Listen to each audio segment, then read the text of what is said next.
Today my contents about کشوردا. آج کے کریکٹر میں ہم کشوردا کی ایک گیت سنگیت کے سفر کی جو مدھیہ پردیش کی ایک سرزمین میں ایک ایسی آواز جو کھنک جو ان کے مکان سے جو مٹی کی سوندھی بو آتی ہے اور وہاں سے جو ہے اس کو بلاتی ہے. اور یہ وہی دور تھا جو 1929 کا تھا. اور اس دور میں یاد رہیں کہ ایک ایسی جنتا کا ایک ایسی آواز جس نے جو ہے ساروں کو 1916 میں ہلا کے رکھ دیا. اور یہ جو دور تھا یہ کشوردا کا دور تھا. اور یہاں پہ دوستو یاد رہے کہ ہم آج آپ کو کشوردا کی یوڈلنگ کے متعلق بتاتے ہیں کہ 1949 میں ایک ایسی گھٹنا ایک ہوئی جس کو ایک ایسا طوفان مچا جس میں کشوردا نے فرسٹ ایکٹرز کے ساتھ جو گیت انہوں نے شروع کیا جس کی شروعات دیو آنند اور ان کی دوستی رہی. اور پھر ان کا سفر تو شروع ہوا لیکن یہ وہ جرنی تھا جس میں ان کی کہیں بھی جو ہے گیت کے لیے اس کو نہیں ملا. اور کیونکہ اس وقت کشوردا جو تھے وہ کے ایل سیگل کو سنتے تھے. اور آپ کو جانتے ہیں کہ دادا منی جی اشوک کمار وہ بھی کے ایل سیگل کی بہت فائن کے اس کی بہت گیت سنگیت اور ان کے ساتھ گیت گایا اور کشوردا کو وہاں پہ لے گئے. اور ان کی جو حرکات ہیں یوڈلنگس ہیں وہ کہتے ہیں کہ آپ کے بھائی حرکتیں بہت زیادہ کرتے ہیں. تو کیونکہ کے ایل سیگل کی جو گلے سے آواز تھی first stars first singers super stars گلی. لیکن یہاں پہ 1936 میں ایک فلم بنی جس میں اشوک کمار نے اس فلم میں حصہ لیا لیکن اس نے کے ایل سیگل کی کاپی کی اینڈ دیر از کاپی. لیکن یہاں پہ دوستو ہم چاہتے ہیں یوڈلنگ کی طرف آتے ہیں کہ یوڈلنگ کے لیے جو انہوں نے ایک فلم بنائی تھی جس میں انہوں نے یوڈلنگس 1936 میں کیونکہ جیون نیا ایک فلم تھی. اور اس کے علاوہ جو ہے کشوردا نے 49 میں اور گیت جو گایا تھا گیت کچھ اس طرح تھا مرنے کی دعائیں کیوں مانگوں. یہ گیت جو ان کا تھا جی کے ایل سیگل کی کاپی تھی لیکن لوگوں نے اس پہ پروڈیوسر نے سب نے اس پہ اعتراض اٹھایا کہ تم اس کی کاپی کرتے ہو. اور جس طرح مکیش نے اس کی کاپی کی اور کے ایل سیگل کی ہر ایک کوئی اس کی ہر ایک کوئی اس کی کاپی کرتا تھا. اور لتا اس کی دیوانی تھی لیکن اس سے شادی کرنا چاہتی تھی. لیکن یہاں پہ ہم آتے ہیں کہ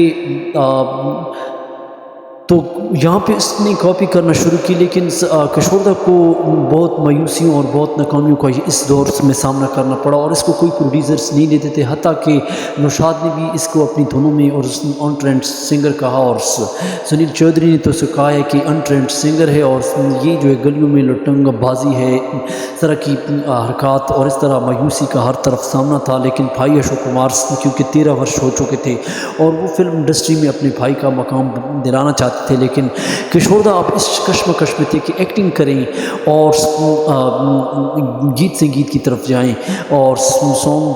لیکن انہوں نے آخر گیت سنگیت کو انہوں نے اتار کیا. یہاں پہ اس کے بعد یوڈلنگ انہوں نے 4 سال بعد جو ہے 1936 میں کیونکہ جیون نیا فلمز تھی اور اس کے علاوہ 54 میں ان کے ساتھ ایک آندولن رہا. اور پھر جو بھائی کی ایکٹنگ جو شروع ہوتی ہے تو یہاں پہ کشوردا ان کی ایسی حرکات اور اس کی جو جوکنگز جو تھی کہتے ہیں کہ ہوٹلوں پہ کشوردا چلے جاتے اور وہاں پہ جو ہے ہوٹل پہ جو ہے پیالیوں کے ساتھ اور وہاں پہ گیت گاتے اور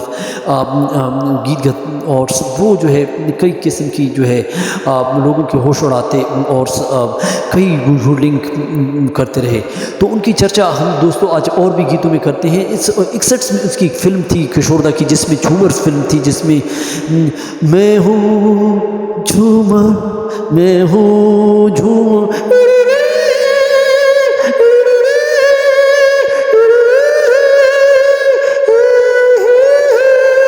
جھومرس کی یوڈلنگس جو سٹارٹ ہوئی. اور اس کے بعد ایک اور فلمس آئی جس میں کشوردا کی ہاف ٹکٹ 1962 میں کشوردا کی آئی جس میں فیمیل ورژنس میں اس نے 2 گیت گائے اور لتا کی غیر موجودگی میں جس میں آکے سیدھی لگے من کو آکے سیدھی لگے من پہ کٹریا آکے سیدھی لگے یہ گیت میں پہلے بھی گا چکا ہوں، یہ گیت ان کا رہا، لیکن پھر اس کے بعد 64 میں ایک دور کنگن کی چھاؤں میں جو ہے ایک فلم آئی، جس میں انہوں نے کئی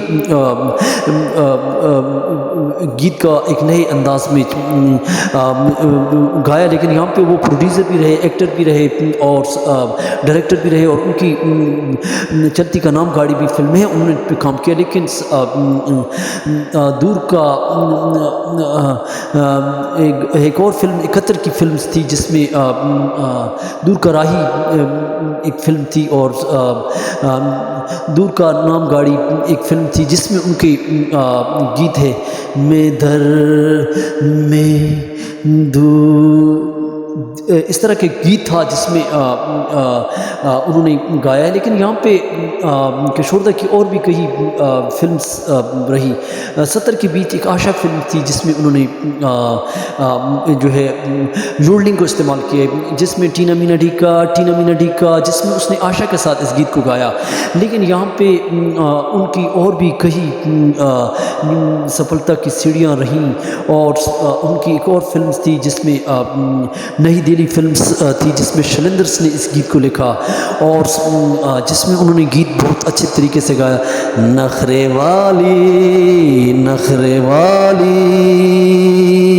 دیکھنے میں دیکھے تو بھولی بھالی، یہ سنیل چودھری وہی تھے جنہوں نے اس کو آن ٹرینڈ سنگر کہا، اور اس کو مایوسیوں کا سامنا کرنا پڑا۔ لیکن ڈفرینٹ سانگس دوستو، یہاں پہ ہم آپ کو اس گیت کو کئی طریقوں سے ہم آپ کو سنایا، لیکن یہاں پہ جو ہمارے پاس معلومات تھی، تھوڑی سی ریسرچ آپ کو بیان کی، لیکن چینل کو ضرور سبسکرائب کریں، لائک کریں، اور تھینک فار واچنگ۔